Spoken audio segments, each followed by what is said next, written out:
Dragi gledatelji Štokajče, ekskluzivno i jedino na ovom YouTube kanalu kompletan prijevod na hrvatski govor Jeffrey Sachsa na jučerašnjoj sjednici UN-a. Govor je pregledan preko 3 milijuna puta na različitim kanalima i držim da ga moram objaviti i na ovom kanalu i svim gledateljima, svima vama dati priliku da ga čujete uz prijevod na hrvatski. Da budem malo privatan i da budem malo neprofesionalan, više od 5 sati potrošio sam na ovaj video jer smatram da ste zaslužili da ga vidite i da čujete možda najznačajniji govor na sjednici Vijeća Ujedinjenih naroda jučer. Čak ako stavljate u dvojbu ono što je rekao Jeffrey Sachs, taj govor mora čuti svatko tko je makar i marginalno zainteresiran za politiku i sudbinu svijeta kako ga poznajemo. Poslušajte Jeffrey Sachsa, a ako vam ovaj video vrijedi truda, vi lajkajte, komentirajte i zapratite Štokajču. I now give the floor to Mr. Jeffrey Sachs. Mr. President, distinguished members of the Security Council, the issue before the Council today is not the character of the government of Venezuela. The issue is whether any member state, by force, coercion, or economic strangulation, has the right to determine Venezuela's political future or to exercise control over its affairs. This question goes directly to Article 2, Section 4 of the United Nations Charter, which prohibits the threat or use of force against the territorial integrity or political independence of any state. The Council must decide whether that prohibition is to be upheld or abandoned. Abandoning it would carry consequences of the gravest kind. Let me offer some background. Since 1947, the United States foreign policy has repeatedly employed force, covert action, and political manipulation to bring about regime change in other countries. This is a matter of carefully documented historical record. In her book, Covert Regime Change, political scientist Lindsay O'Rourke documents 70 attempted U.S. regime change operations between 1947 and 1989 alone. These practices did not end with the Cold War.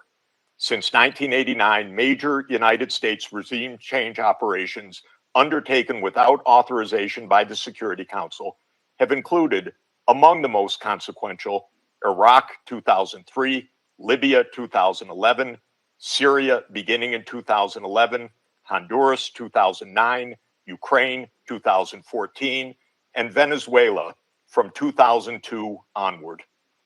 The methods employed are well established and well documented. They include open warfare, covert intelligence operations, instigation of unrest, support for armed groups, manipulation of mass and social media, bribery of military and civilian officials, targeted assassinations, false flag operations, and economic warfare. These measures are illegal under the UN Charter, and they typically result in ongoing violence, lethal conflict, political instability, and deep suffering of the civilian population. The recent U.S. record with respect to Venezuela is also clear. In April 2002, the U.S. knew of and approved an attempted coup against the government. In the 2010s, the United States funded civil society groups actively engaged in anti-government protests. When the government cracked down on the protests, the U.S. followed with a series of sanctions. In 2015, President Barack Obama declared Venezuela to be, and I quote, an unusual and extraordinary threat to the national security and foreign policy of the United States. In 2017, at a dinner with Latin American leaders on the margin of the UN General Assembly, President Trump openly discussed the option of the U.S. invading Venezuela to overthrow the government. During 2017 to 2020, the United States imposed sweeping sanctions on the state oil company PDVSA. Oil production fell by 75% from 2016 to 2020, and the real GDP per capita declined by 62%. The UN General Assembly has repeatedly voted overwhelmingly against such unilateral coercive measures. Under international law, only the Security Council has the authority to impose such measures. On the 23rd of January 2019, the United States unilaterally recognized Mr. Juan Guaido as interim president, and a few days later froze approximately $7 billion of Venezuelan sovereign assets held abroad and gave the designated authority over certain of these assets. These actions form part of a continuous U.S. regime change effort spanning more than 2 decades.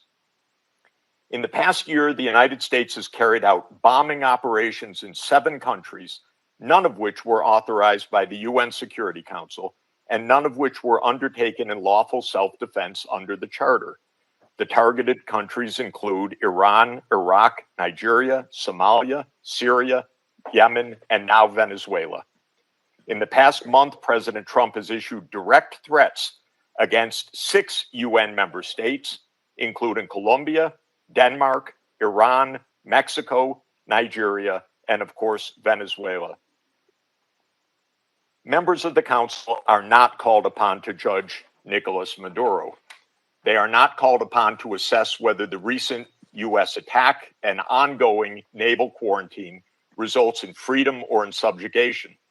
Members of the Council are called upon to defend international law, and specifically the UN Charter.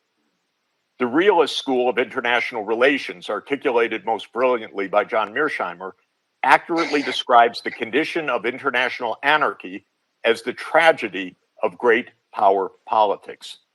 Realism is therefore a description, not a solution for peace. Its own conclusion is that anarchy leads to tragedy.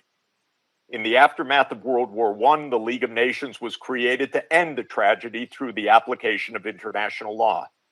Yet the world's leading nations failed to defend international law in the 1930s, leading to renewed global war. The United Nations emerged from that catastrophe as humanity's second great effort to place international law above international anarchy. In the words of the Charter, the UN was created, quote, to save succeeding generations from the scourge of war, which twice in our lifetime has brought untold sorrow to mankind. Given that we are in the nuclear age, failure cannot be repeated. Humanity would perish. There would be no third chance. To fulfill its responsibilities under the Charter, the Security Council should immediately affirm the following actions.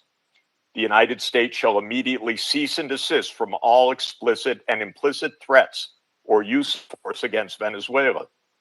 The United States shall terminate its naval quarantine and all related coercive military measures undertaken in the absence of authorization by the UN Security Council.